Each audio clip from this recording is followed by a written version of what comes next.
এক নম্বর word BNP Trinamool পর্যায়ে দলকে সুসংগঠিত করার জন্য আজকের এই কর্মী সভার সম্মানিত সভাপতি, আপনাদের ওয়ার্ডের কৃতি সন্তান, আমাদের এই ওয়ার্ড বিএনপির সংগ্রামী সভাপতি মাস্টার মফিজুর রহমান আমাদের মাঝে উপস্থিত আছেন। হৈবতপুর ইউনিয়ন আমাদের আজকের অনুষ্ঠানে প্রধান অতিথি সদর উপজেলা বিএনপির সংগ্রামী সহসভাপতি, হৈবতপুর ইউনিয়ন পরিষদের সাবেক চেয়ারম্যান, সাবেক ছাত্র নেতা, আমাদের প্রিয় নেতা রবিউল ইসলাম রবি আমাদের মাঝে উপস্থিত আছেন। কাশিমপুর ইউনিয়ন বিএনপির সংগ্রামী সিনিয়র সহসভাপতি বীর মুক্তিযোদ্ধা সরোয়ার হোসেন আমাদের মাঝে উপস্থিত আছেন।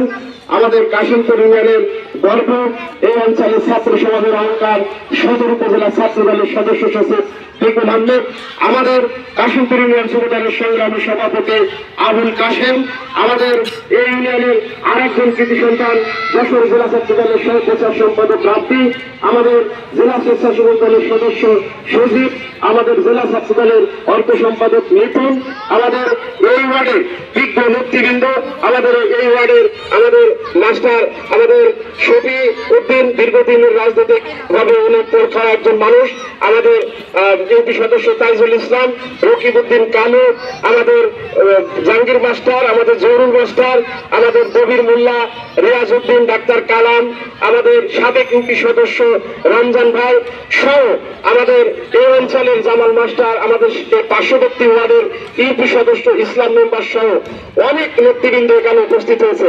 আসলে আমাদের এই প্রাণবন্ত সুন্দর অনুষ্ঠানটি সুন্দর করার জন্য যারা দায়িত্ব পালন করেছেন, এই ওয়ার্ড যুব দলের সভাপতি, সাধারণ সম্পাদক, সাংগঠনিক সম্পাদক, স্বেচ্ছাসেবক দলের সভাপতি, সাধারণ সম্পাদক, আসলে ওয়ার্ডে যারা দায়িত্ব পালন করেছেন তারাই কিন্তু ত্যাগ স্বীকার করেছেন দীর্ঘদিন। আজকের এই আয়োজনের মধ্যমণি, আজকের এই উপস্থিতি যে তরুণ সমাজ দায়িত্ব পালন করেছেন, আমাদের উত্তরপাড়ার উজ্জ্বল, ইকবাল, আমাদের লিয়াকত, হাসান, আমাদের এই পাশে জাহিদ, হাফিজুর, আমাদের ধসিয়ার, আমাদের এরকম অনেকেই, আসলে সবার নাম না বলতে পারার জন্য দুঃখ প্রকাশ করছি। সংগ্রামী সাথী সহযোদ্ধা বন্ধুরা, বক্তব্য দেবেন আজকের অনুষ্ঠানের প্রধান অতিথি। আমার ওয়ার্ড আসলে আপনারা আমাকে সর্বসময় দেখেন এই রাস্তায় চলতে ফিরতে, আমি তো আপনাদেরই ছেলে, কিন্তু বিষয়টি হচ্ছে যে আমি শুধু এতটুকুই বলতে চাই, রাজনৈতিক বক্তব্য আমি রাখবো না। আমি শুধু বলবো, দীর্ঘ 18 বছর এই বাংলাদেশে আওয়ামী লীগ নামক যে দুর্দান্ত দানব স্বৈরাচার এই বাংলাদেশের মানুষের ভোটের অধিকার কেড়ে নিয়েছিল। আপনারা কেউ কি ভোট দিতে পেরেছেন বলেন? আপনাদের ইচ্ছা মতো স্বাধীনভাবে আপনারা কেউ ভোট দিতে পেরেছেন বলেন? পারেননি। ঠিক একটি কথা আপনাদের বলতে চাই, যেমন এই বাংলাদেশে আপনাদের ভোটের অধিকার কেড়ে নেওয়া হয়েছে, ঠিক তেমনই এই বাংলাদেশের অংশ এই যশোর জেলা, এই জেলার উন্নয়নও স্থবির হয়ে গিয়েছিল। আজকে আমাদের প্রিয় নেতা তরিকুল ইসলাম 2001 সালে যখন মন্ত্রী হয়েছিলেন, উনি কিন্তু এই যশোরের মানুষের জীবন মানের উন্নয়ন ঘটিয়েছিলেন।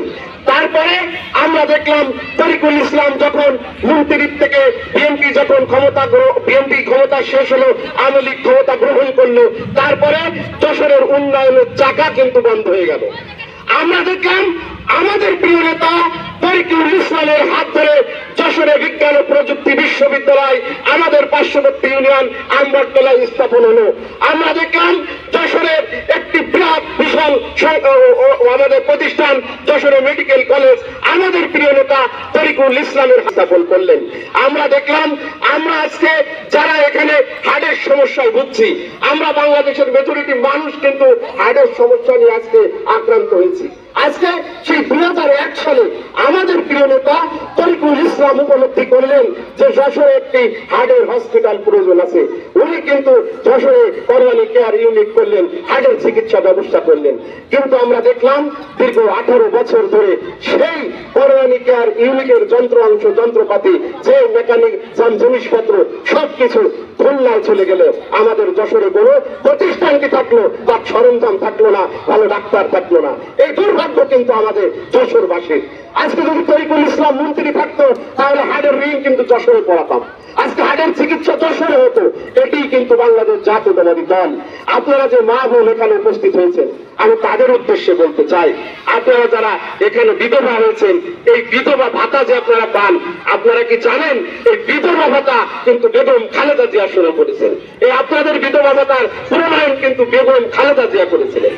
আজকে যারা এখানে বয়সে ভারাক্রান্ত হয়েছেন আমাদের মুরব্বী, আপনাদেরকে ইতিহাস জানতে হবে, সেই বয়স্ক ভাতা কিন্তু বেগম খালেদা জিয়া এই বাংলাদেশে চালু করেছিলেন। আজকে আপনাদের জানতে হবে, আপনাদের যে ছাত্র, আপনার পরিবারের যে স্টুডেন্ট লেখাপড়া করতে পারেনি অর্থের খরচে, তাদের জন্য দেশনেত্রী বেগম খালেদা জিয়া কিন্তু উপবৃত্তির ব্যবস্থা করেছিলেন। অতএব এই বাংলাদেশে স্বাধীনতা যুদ্ধে যেমন জিয়াউর রহমান স্বাধীনতার ঘোষণা দিয়ে বাংলাদেশের রণাঙ্গনে মাঠে ময়দানে যুদ্ধ করেছেন, ঠিক বাংলাদেশ জাতীয়তাবাদী দল বাংলাদেশের মানুষের জীবনমান উন্নয়নের জন্য একেবারে রুট লেভেল থেকে কাজ শুরু করেছে। এটি আপনাদের জানতে হবে। আজকে যে মেয়েরা পুলিশে চাকরি করে, যে মেয়েরা আর্মিতে চাকরি করে, এটি কিন্তু শহীদ প্রেসিডেন্ট জিয়াউর রহমানই কিন্তু এই আইন কিন্তু চালু করেছিলেন। আজকে যে মুক্তিযোদ্ধা ভাতা, এটি কিন্তু শহীদ প্রেসিডেন্ট জিয়াউর রহমান মুক্তিযোদ্ধা মন্ত্রণালয় বেগম খালেদা জিয়ার মাধ্যম দিয়ে করে কিন্তু আজকে মুক্তিযোদ্ধা ভাতা কিন্তু মুক্তিযোদ্ধারা পেয়ে থাকে। এটি ইতিহাস। আপনারা যারা শিক্ষিত মানুষ তারা জানবেন, দেশনেত্রী বেগম খালেদা জিয়া, জিয়াউর রহমান আর তরিকুল ইসলামের রাজনৈতিক দল বিএনপি এই বাংলাদেশের মানুষের জন্য করেছে। এর বিকল্প কোনো ইতিহাস কেউ বলতে পারবে না যে কিছু তারা করে বাংলাদেশের মানুষের জন্য করেছে। এই জন্য আমরা বলতে চাই, যশোরে যদি কিছু হয় বিএনপির হাত ধরে রয়েছে, অর্থাৎ বিএনপিকে সামনে নিয়ে যশোরবাসীকে চলতে হবে। আজকে আমি একটি কথা বলতে চাই, আমাদের প্রধান অতিথি রবিউল ইসলাম রবি ভাই কি বললো, আমরা কি বললাম, তাতে কিছু যায় আসে না। আপনারা চান আপনাদের জীবন মানের উন্নয়ন, ঠিক কিনা বলেন? আপনারা তাই চান তো? এই তাই চান বলেই আজকে আমাদের প্রিয় নেতা দেশনায়ক তারেক রহমান এই বাংলাদেশের জন্য আগামীতে কি করবেন তার জন্য উনি 31 দফা দিয়ে বাংলাদেশের মানুষের জীবন মানের উন্নয়নের জন্য কাজ শুরু করেছেন। আজকে আপনারা যারা মহিলারা এখানে উপস্থিত হয়েছেন, আমাদের মা বোনরা, আপনারা শুনে আনন্দিত হবেন। তারেক রহমান আপনাদের সংসার খরচ, আপনাদের সংসার চালানোর জন্য উনি ফ্যামিলি কার্ডের ব্যবস্থা করবেন। সেই ফ্যামিলি কার্ডটি কার জন্য করবেন? তাদের জন্য করবেন। সেই ফ্যামিলি কার্ডটি পরিবারের মেয়ে সদস্যের নামে করবেন, যাতে করে ওই ফ্যামিলির দুঃখ দুর্দশা লাঘবে আমাদের প্রিয় নেতা তারেক রহমানের সরকার আপনাদেরকে প্রত্যেক মাসে একটি ভাতার ব্যবস্থা করবেন। এটি দেশনায়ক তারেক রহমান চিন্তা করেছেন। আজকে যারা কৃষক এখানে আছে, সেই কৃষকের জীবন মান উন্নয়নের জন্য তারেক রহমান একটি কৃষি কার্ড আপনাদেরকে দেবেন। সেই কৃষি কার্ড কেন দেবেন আপনাদেরকে জানতে হবে। আপনারা জানেন যে বাংলাদেশে প্রাকৃতিক দুর্যোগে কিন্তু কি হয়, আমাদের চাষাবাদ শেষ হয়ে যায়, আমাদের বীজতলা নষ্ট হয়ে যায়, আমাদের কৃষি জমির ক্ষতিগ্রস্ত হয়। আজকে তারেক রহমান চিন্তা করেছেন এই কৃষকের জন্য উনি কৃষি ভাতা, কৃষি বীমা চালু করবেন। যে কৃষক ক্ষতিগ্রস্ত হবে, তারেক রহমান সেই কৃষকের বীমার মাধ্যমে সেই ক্ষতি পুষিয়ে নেওয়ার জন্য উনি একটি কার্ড দেবেন, উনি একটি ব্যবস্থা করবেন। এটি তারেক রহমান কৃষকের জন্য চিন্তা করেছেন। আজকে আমাদেরকে জানতে হবে, আজকে ছাত্রদের জন্য তারেক রহমান কিন্তু কারিগরি শিক্ষার ব্যবস্থা করবেন। শুধুমাত্র প্রাইমারি লেভেলে পড়লেই একজন ছাত্র কিন্তু সবকিছু পেরে ওঠে না, তাদেরকে কারিগরি শিক্ষার মাধ্যমে কর্মক্ষম একটু মানুষে পরিণত করবেন। এটি কিন্তু তারেক রহমান আগামীর বাংলাদেশের জন্য কাজ করবেন, সরকারি পরিচালনা করার দায়িত্ব পেলে আপনারা যদি তারেক রহমানের পাশে থাকেন, আপনাদের জীবন মান উন্নয়নের জন্য তারেক রহমান এগুলো করবেন। সংগ্রামী সাথী সহযোদ্ধা বন্ধুরা, আজকে আমি যে কথাগুলো এক জায়গায় বলছি, আসলে বেশি কথা আমার বলা অন্যায়, যেহেতু প্রধান অতিথি বলবেন।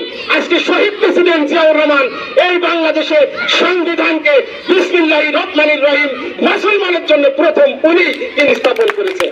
শহীদ প্রেসিডেন্ট জিয়াউর রহমান নামে আপনারা যে হজে যান, সেই হজে আজকে মরুভূমিতে শহীদ প্রেসিডেন্ট জিয়াউর রহমান বাংলাদেশ থেকে বিমানে করে নিম গাছ নিয়ে যে ওই মরুভূমিতে রোপণ করেছেন।